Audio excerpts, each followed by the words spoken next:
Soul Train will not be seen tonight, so that we may bring you the following episode of Almost Live.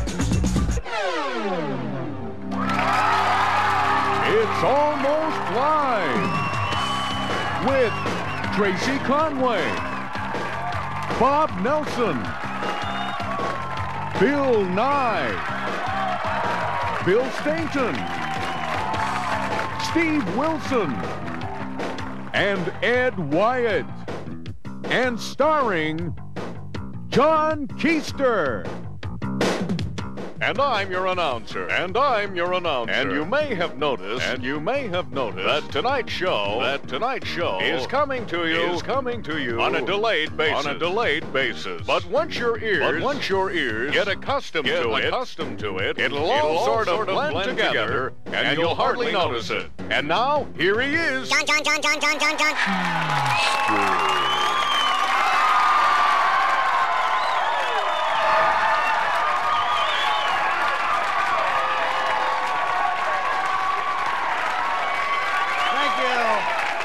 Thank you. No, really. Yes, quite an interesting week in our city. I know that everybody here, like everybody else, everyone's in an uproar about guys from Boeing, Microsoft, and Nintendo buying the Mariners. You know, every time I picked up the phone this week, it's some guy saying, "Hey, John, I got a good one. If Nintendo buys them, they'll be the Marios instead of the Mariners." Dave Valley can eat power dots and hit super hard. There'll be Game Boy night, and if the game goes over 9 innings, they'll play on a bed of lava. People have a million of them, I know. Either that or it's, I don't know if we want Japanese ownership. Oh, no. It's fine for some insane creep like George Steinbrenner to own a team. Right, that's fine. Or George Argyros, that's fine. Or some over-leveraged goof who's going to sell the team to Florida. But Japanese, oh, no. You see, I thought that was the whole idea of President Bush's trip over there. See, we want to sell more stuff to them. They complain that our workers are lazy and our goods are low quality. Lazy, low quality. So what do? Team up with Boeing and buy the Mariners. Makes sense to me. I wonder if Bush is going to mention this in his State of the Union speech on Tuesday. It goes right along. Of course, I guess it's no longer important really what Bush says during any given speech. It's what he eats right beforehand that that's what people are curious about.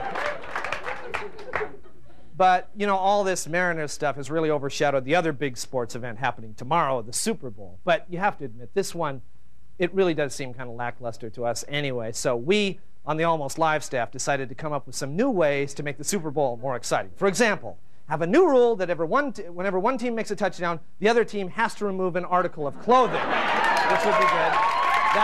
Right there, the ratings are up already. Let the Goodyear blimp fly inside the dome, which would be... Bring that to Minneapolis. Make the Bud Bowl a fight to the death. Yes. Last year for the Bud Bowl. Okay. Run slow-motion replays of Bush's Japanese dinner, which would be good. Or how about a special halftime show featuring Jimmy Swaggart and 200 prostitutes?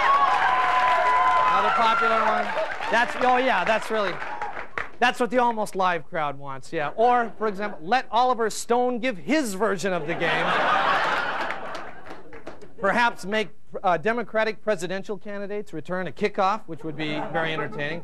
Pass out weapons and then show the movie Juice on the big screen. And finally, of course, have Nirvana sing the national anthem.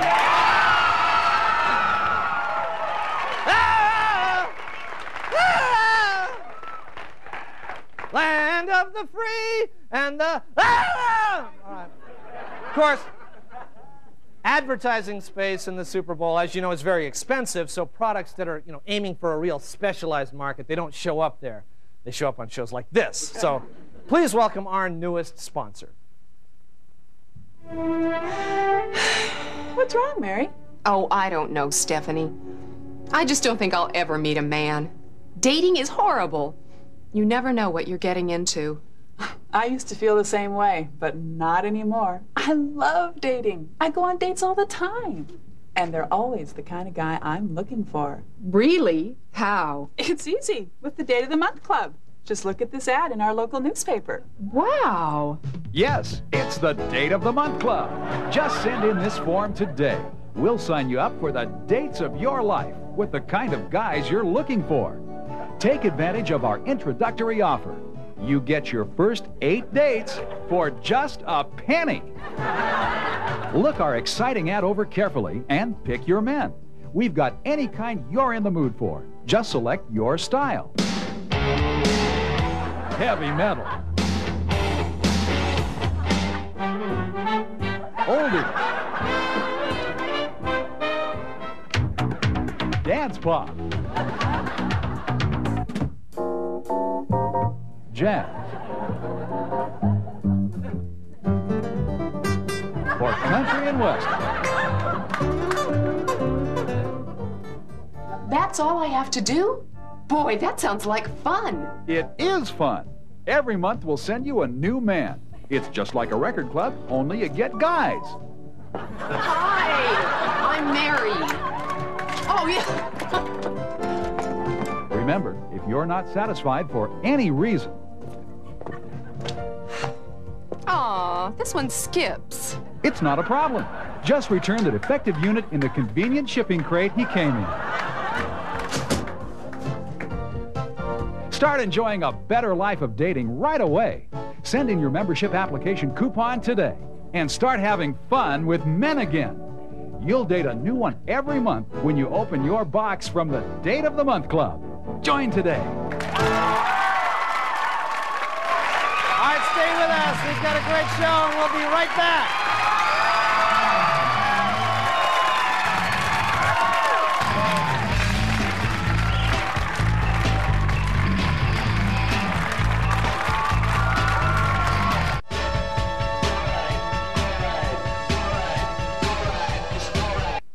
We interrupt this program to bring you exclusive live coverage of the State of Mercer Island address. Here now is the mayor of Mercer Island. Good evening. In these troubled economic times, Mercer Island finds itself in the fortunate situation of just getting richer and richer, to the point where we have to be careful not to smirk about it when we go into Seattle. Our leading industry continues to be inheriting large sums of money, and on that front, we're doing quite well, thank you. This has been a very good year for Mercer Island in other ways. For example, the bridge stayed up, so we didn't have to drive through Renton very much. However, there was some bad news this year, and that's that the weather was really lousy in Kauai. Still, we are looking forward to a stellar and a profitable 92, which we would like to officially proclaim as the year of the Lexus. Thank you.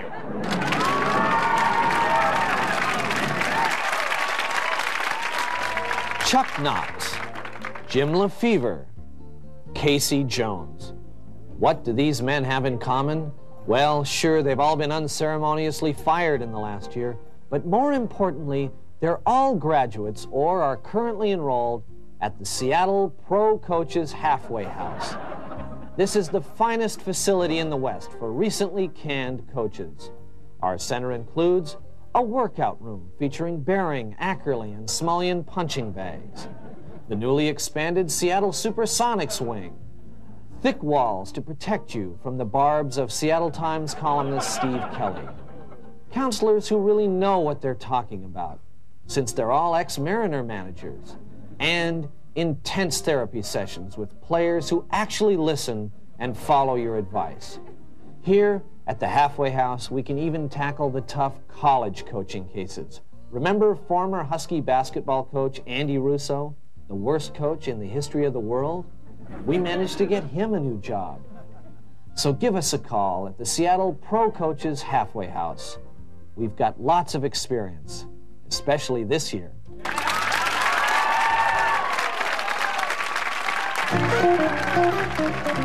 Welcome to another edition of The Collector with your host, Bob Bobbin. Hi, everybody. Welcome to The Collector. I'm Bob Bobbin asking you the question, is there gold in your garbage? That's right, gold in your garbage. I've stopped thousands of people from throwing away valuable treasures, things that people would pay big money for. Look what my neighbor put in his garbage just last week. That is a genuine Roy Rogers lunchbox. Now, he thought he was clearing out his attic, when actually he was clearing up my car payments. That's right. This is worth thousands. And if I hold it for another few years, it'll pay for a used Rambler, which itself is a valuable collectible. Oh, and by the way, Ted, if you're watching, you're not getting this back. You threw it away, and you throw it away, and hell, you will pay. But be careful where you put your treasures. Now, I gave my mother strict instructions about my comic books, and, well, look what happened here. She let Puffy make a nest on Captain Video. Mom, this could have been a retirement condo for you on Maui, and you know what it is now? Garbage. Not to be thrown in the garbage, though. Only a fool would throw something like this in the garbage. Now, take a look at this. Look what the record store threw out. Grand Illusion by Skits. That's worth $17 right now. And this identical copy, autographed by the band, well, that's worth $1.25.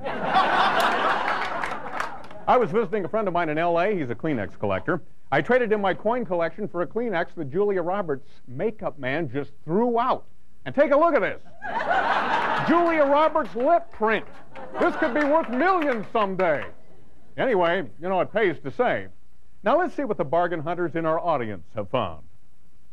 Hi, Bob. Love your show. Thank you. I'm really excited because I just bought Babe Ruth's rookie baseball card from a guy downtown. Babe Ruth's rookie baseball card. Why don't you bring that up here? Let's take a look at that. This could be worth some moolah here. Okay, well now, all right, folks. Now, see, I hate to bring you down, sir, but now if you look at this, this isn't a Babe Ruth card. It's a Pedro Guerrero card. That's Pedro Guerrero with his name crossed out and Babe Ruth written in. That is a common scam, and you got to watch out for that because, you know, just yesterday I was in Portland because some guy told me he'd bought the Bonnie and Clyde death car. Well, he hadn't checked it out very carefully, and I had to break the news to him that Bonnie and Clyde were not killed in a 240Z. What else do we have? I have a real baseball bat that was used in a Mariners game. Mm-hmm. Yeah, well, those are usually too beat up and damaged from hitting those hard balls to be worth very much at all. But it's Dave Valley's bat. Oh, well, you're sitting on a gold mine, mister. That's got to be in mint condition. Now, you hang on to that.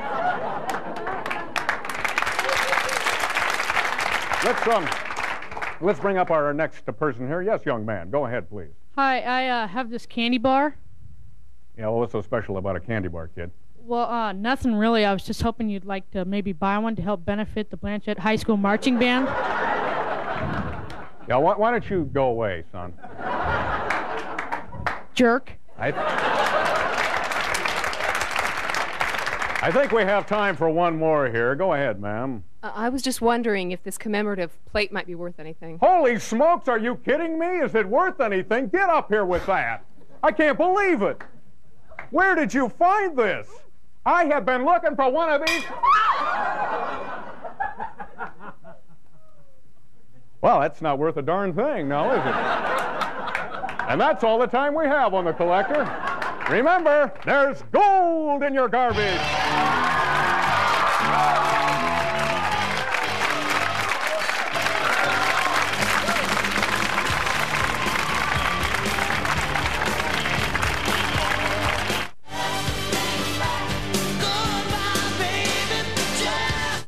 We interrupt this program to bring you exclusive live coverage of the State of Bellingham address.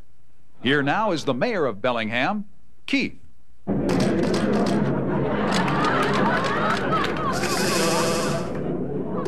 Wow, okay. Like the state of Bellingham right now is pretty cool. I mean, the vibes are just flowing great, and everybody's really into this spiritual groove. But a couple things have messed up the karma a little. Some of you downtown are starting to buy into that whole career suit and tie trip. Man, that is uncool, man. We're still having problems, too, with these big orange birds that fly down late at night and tell us to wear our underwear on our heads. But things are starting to look up. I mean, I think we're going to be in for a good spring because Bob made it back from Mexico. Way to go, Bob. Count me in, dude. Also, I told you guys years ago that if we waited long enough, the 60s would come back for us. So take it easy, don't get too stressed out, and if anybody's got a copy of that Dead Show at Red Rocks in '89, give me a call. I'd like to get that from you. Thanks.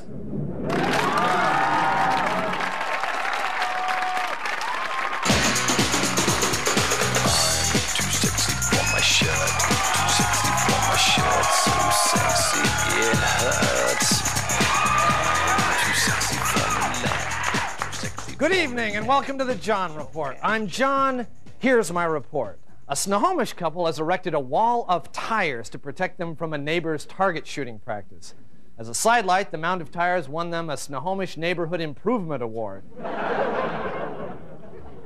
Microsoft has announced plans to run its first television ads. The ads will feature Mr. Whipple with the tagline, "Please don't squeeze the geek." Well, it turns out that the pilot of the Space Shuttle Discovery, Stephen Oswald, is a Bellingham native. NASA says they chose Oswald because he was accustomed to being in a disoriented outer space-like environment. The State House of Representatives voted this week to outlaw spanking in schools. House members feel that it's best not to do anything to a child that might encourage him to pull his gun. Some Alaskans are insulted by an Absolute vodka ad that shows an Alaskan dog sled team delivering a giant bottle of vodka. The protesting Alaskans say that the portrait is inaccurate. In reality, it would be 3 bottles.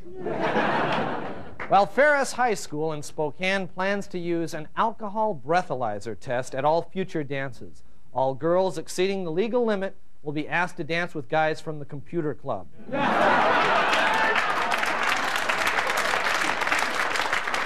Parents of Lake Washington District students are asking the libraries to ban 3 books that they consider too scary. The books are titled Scary Stories, More Scary Stories to Tell in the Dark, and Stranded on a Desert Island with Ken Schramm.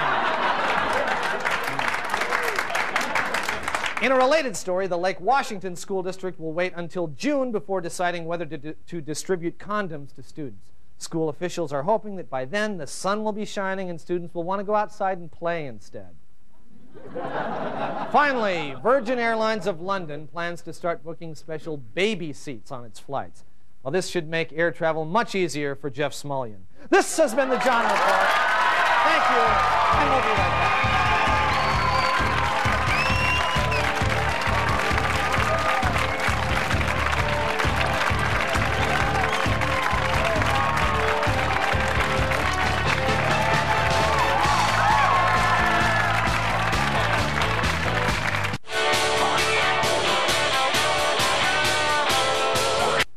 We interrupt this program to bring you exclusive live coverage of the State of Kent address. Here now is the Mayor of Kent and his buddy, Roy.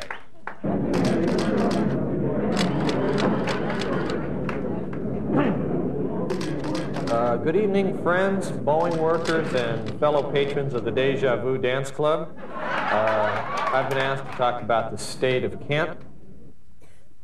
And, you know, I think it's pretty good. You think it's pretty good? Yeah. It's pretty good. It's pretty good. I got my truck fixed this year, and that was good. And, we got some new businesses to relocate here. We got 5 new taverns. We have 3 new strip clubs and 2 speedy loops. That's good. That's good. Oh, and more warehouses. More warehouses. That's good. Good for jobs. Good for jobs. Plus, we passed the new cap registration law where all men have to register their caps. And, you know, heck, that's raised about $50,000, which goes into the Treasury, and that helps pay for the big kager at the end of the year. So that's good. That's good. And I got in some good steelhead. And, I got the paneling up in the den. I got the paneling up, you know, in my den, like that. It was, about time. So, I'd say as far as Kent goes, it's, it's pretty good. Okay? Yeah. Okay. You want to get a half rack? Sure. All right. Yeah.